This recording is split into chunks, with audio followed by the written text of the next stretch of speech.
Breaking news phone tapping కేసులో మరో కీలక పరిణామం చోటు చేసుకుంది. ఈ కేసులో విచారణకు హాజరు కావాలంటూ మాజీ సీఎం కేసీఆర్ కు మరోసారి నోటీసులు ఇచ్చింది సిట్. నందినగర్ నివాసానికి వెళ్లిన అధికారులు సిఆర్పిసి సెక్షన్ 160 ప్రకారం నోటీసులు గోడకు అంటించారు. రేపు మధ్యాహ్నం 3 గంటలకు హైదరాబాద్ నందినగర్లో ఉన్న నివాసంలో విచారణకు అందుబాటులో ఉండాలని సిట్ అధికారులు నోటీసుల్లో పేర్కొన్నారు.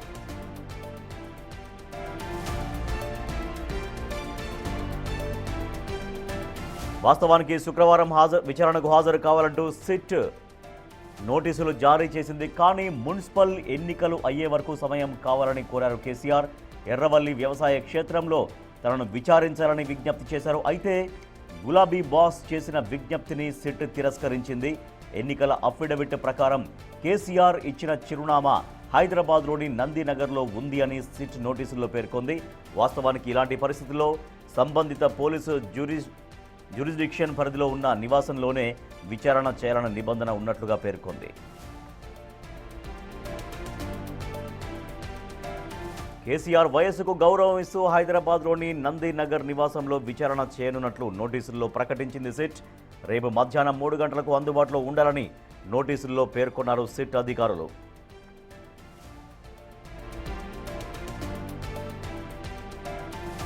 మరోవైపు కేసీఆర్కు నోటీసుల అంశంపై సుదీర్ఘంగా చర్చించారు సిట్ అధికారులు. న్యాయ నిపుణులతోనూ సంప్రదించి ఎలాంటి అడ్డంకులు లేకుండా నోటీసులు రెడీ చేసినట్లుగా తెలుస్తోంది. ఇందులో భాగంగానే ఎన్నికల అఫిడవిట్లలో కేసీఆర్ పేర్కొన్న అడ్రస్ వివరాలతో పాటు గతంలో కోర్టులను ఆశ్రయించిన సమయంలో సంబంధిత పిటిషన్లలో పేర్కొన్న చిరునామా ఆధారంగా నందినగర్ను అధికారిక నివాసంగా సిట్ అధికారులు గుర్తించినట్లు తెలుస్తోంది.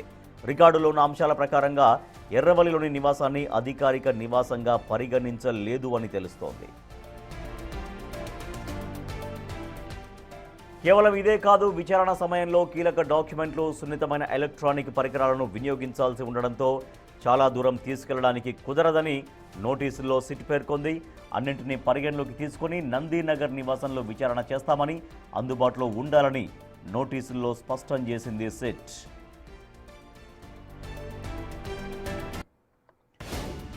సిట్ నోటీసులపై కేటీఆర్, హరీష్ రావులతో ఎర్రవల్లి నివాసంలో కేసీఆర్ చర్చించారు. నోటీసులపై లీగల్ టీంతోనూ చర్చిస్తున్నారు. విచారణకు హాజరు కావాలా లేదా హైకోర్టుకు వెళ్లాలా అన్న అంశంపై న్యాయ నిపుణులు, పార్టీ ముఖ్య నేతలతో సమాలోచనలు జరుపుతున్నట్లు తెలుస్తోంది.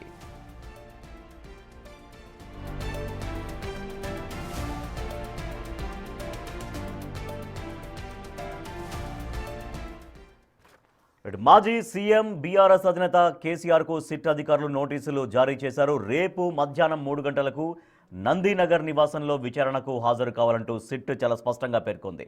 కానీ యాక్చువల్గా నిన్ననే సిట్ విచారణ ఉండాల్సింది. బట్ సిట్ విచారణకు మున్సిపల్ ఎన్నికల ప్రక్రియ ఉంది కాబట్టి, నామినేషన్ల చివరి రోజు కాబట్టి సమయం కోరారు కేసీఆర్. సో దాంతో రేపు సిట్ విచారణకు హాజరు కావాలంటూ నోటీసుల్లో పేర్కొన్నారు. అయితే కేసీఆర్ కోరినట్టుగా ఎర్రవల్లి నివాసంలో కాకుండా అఫిడవిట్లలో కావచ్చు, తర్వాత కొన్ని కోర్టు కేసుల్లో కావచ్చు, కోర్టును ఆశ్రయించిన సందర్భాల్లో కావచ్చు, ఇక్కడ అధికారిక నివాసం నందినగర్ నివాసంగానే పేర్కొన్నారు కాబట్టి అదే నివాసాన్ని అధికారిక నివాసంగా అంటే తన సొంత నివాసంగా సిట్ అధికారులు భావించి అక్కడే విచారణకు రావాలంటూ నోటీసుల్లో పేర్కొన్నారు. మా ప్రతినిధి సాగర్ మరింత సమాచారం అందిస్తారు.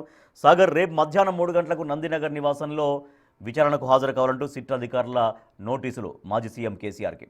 సో విచారణకు హాజరయ్యే విషయం పైన బీఆర్ఎస్ పార్టీ ఎటువంటి చర్చలు జరుపుతున్నట్టుగా తెలుస్తోంది. సిట్ అధికారులు ఇంకా ఏం పేర్కొన్నారు ఆ నోటీసుల్లో స్పష్టంగా? రాజేష్, ఫోన్ ట్యాపింగ్ ఎంటైర్ ఎపిసోడ్లో ఒక కీలక పరిణామం చోటు చేసుకుంది. బీఆర్ఎస్ అధినేత కేసీఆర్కు సిట్లు రెండోసారి నోటీసులు జారీ చేసింది. యాక్చువల్లీ నిన్ననే కేసీఆర్ విచారించాలని భావించింది.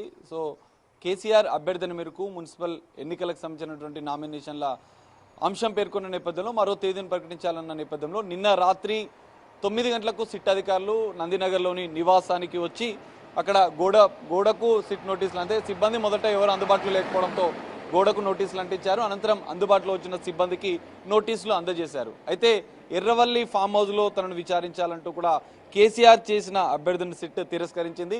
నిన్న సుదీర్ఘంగా సిట్ కొంత లీగల్ టీం, సిట్ అధికారుల ఉన్నత స్థాయి కమిటీ ఏదైతే సిట్ బృందం కూడా సమావేశమైంది. కేసీఆర్ విచారణకు సంబంధించినటువంటి ఆయన చెప్పినటువంటి అంశాలపైన లీగల్ ఒపీనియన్ తీసుకున్న అనంతరం కేసీఆర్ అసెంబ్లీ ఎన్నికల సందర్భంగా కావచ్చు, ఇతర అధికారికంగా తన నివాసం నందినగర్లోని బంజారాహిల్స్లోని నివాసాన్ని అడ్రస్ని చూపించిన నేపథ్యంలో ఇక్కడనే విచారిస్తామని చెప్పారు. లేదా హైదరాబాద్ కమిషనరేట్ పరిధిలో ఎక్కడైనా విచారణకు సిద్ధంగా అంటూ కూడా సిట్ పేర్కొన్న పరిస్థితి.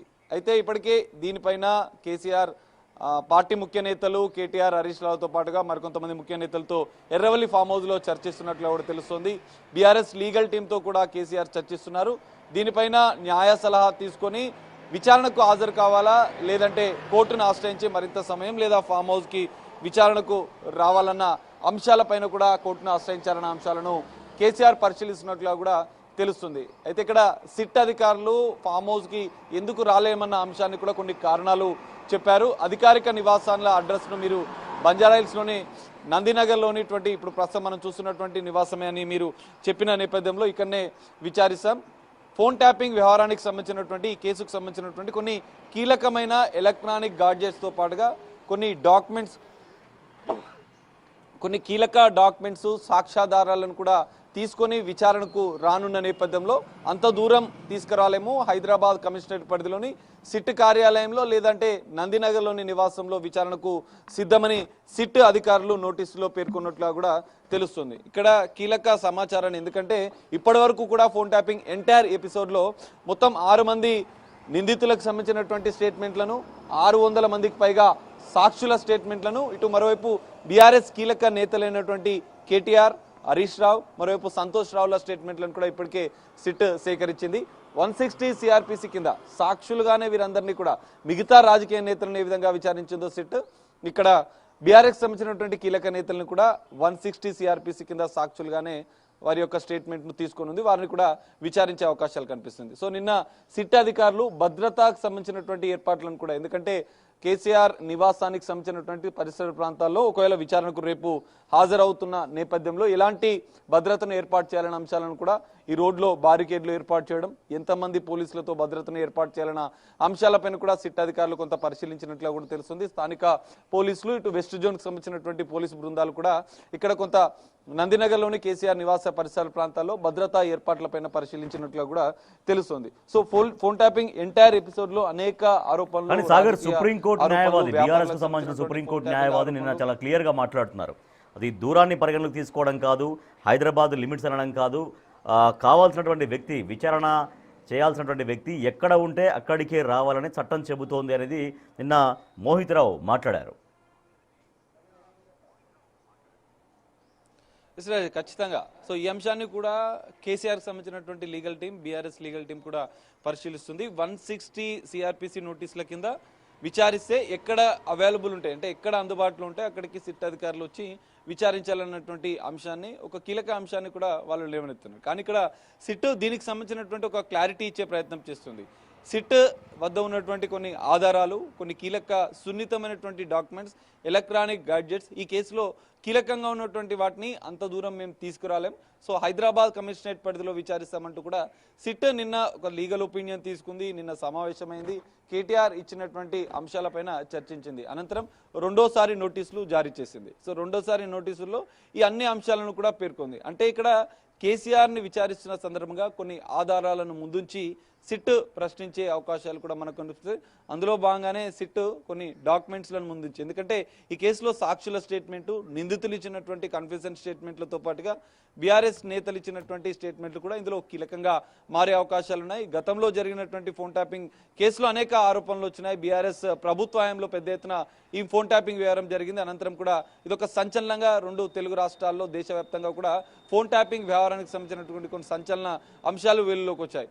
2 సంవత్సరాల సుదీర్ఘ విచారణ జరుగుతుంది. ఈ కేసులో A1గా ఉన్నటువంటి ప్రభాకర్ రావు విదేశాలకు పారిపోవడం, అక్కడి నుంచి ఆయన తిరిగి రప్పించింది. అనంతరం కూడా ఈ కేసులో కీలకంగా సాక్షుల, రాజకీయ నేతల, ప్రతిపక్ష పార్టీలకు సంబంధించినటువంటి కాంగ్రెస్, బీజేపీ నేతల స్టేట్మెంట్లను కూడా తీసుకుంది. కొన్ని సంచలన ఆరోపణలు ఈ కేసులో ఉన్నాయి, కొన్ని సంచలన విషయాలు ఈ కేసు వెనుక ఉన్నాయి. తెర వెనుక ఉండేటువంటి ఫోన్ ట్యాపింగ్ వ్యవహారాన్ని నడిపించిన అంశాలు చేసింది, కొన్ని స్వీకరించింది. సో రేపు మరి కేసీఆర్ విచారణకు హాజరవుతారా, మరి హైకోర్టును ఆశ్రయిస్తారా?